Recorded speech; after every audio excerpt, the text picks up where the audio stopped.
Cepat rambat gelombang bunyi. Bunyi memiliki kecepatan yang berbeda dengan cahaya. Kecepatan cahaya di ruangan hampa sebesar 3 sampai 10 persegi meter per sekon. Sedangkan bunyi tidak dapat merambat di ruang hampa. Bunyi dapat didengar jika menggunakan medium zat padat, cair, dan gas.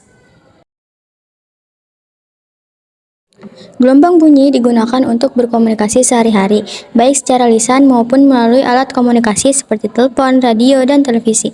Hiburan, gelombang bunyi digunakan untuk menghasilkan berbagai macam hiburan seperti musik, film, dan permainan video.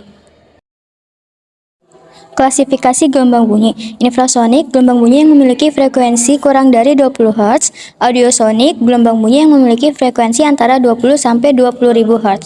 Frekuensi inilah yang dapat didengar oleh telinga manusia. Ultrasonik, gelombang bunyi yang memiliki frekuensi lebih dari 20.000 Hz. Contoh gelombang bunyi digunakan untuk komunikasi sehari-hari, baik secara lisan maupun melalui alat komunikasi seperti telepon, radio, dan televisi. Hiburan, gelombang bunyi digunakan untuk menghasilkan berbagai macam hiburan seperti musik, film, dan permainan video. Efek Doppler. Efek Doppler adalah perubahan suatu frekuensi atau panjang gelombang dari suatu gelombang terhadap seseorang penerima yang sedang bergerak relatif terhadap sumber gelombang tersebut. Sumber suara efek Doppler adalah sesuatu yang bergerak semakin dekat benda tersebut, frekuensi suara semakin besar, begitupun sebaliknya. Gelombang yang dipancarkan oleh sumber yang bergerak menuju pengamat akan terkompresi. Sebaliknya, gelombang yang dipancarkan oleh sumber yang menjauhi pengamat akan terenggang. Christian Johann Doppler pertama kali mengusulkan efek Doppler atau Doppler shift pada tahun 1842. Rumus di atas, tanda plus di atas dapat berarti positif ataupun negatif tergantung kondisi si pendengar dan juga sumber suara. Kecepatan pendengar bernilai positif jika si pendengar mendekati sumber suara dan bernilai negatif jika menjauhi sumber suara.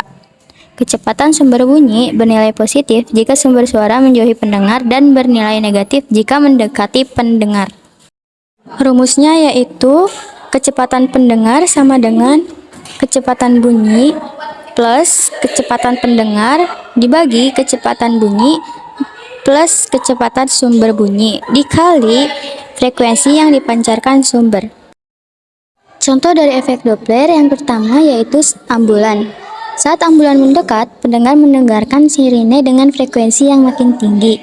Saat ambulan menjauh, pendengar mendengarkan sirine dengan frekuensi yang semakin rendah. Contoh yang kedua, terdapat mobil di jalan raya dan terdapat 2 orang. Orang pertama mendengar suara putaran mesin dengan kekuatan yang lebih besar daripada orang kedua. Orang kedua yang berdiri di belakang mobil menerima gelombang lebih sedikit per detik karena tersebar, sehingga menghasilkan suara bernada rendah. Namun, orang pertama yang berada di depan mobil menerima lebih banyak riak gelombang suara per detik. Akibatnya, frekuensi gelombang menjadi lebih tinggi, yang berarti nada suara menjadi lebih tinggi.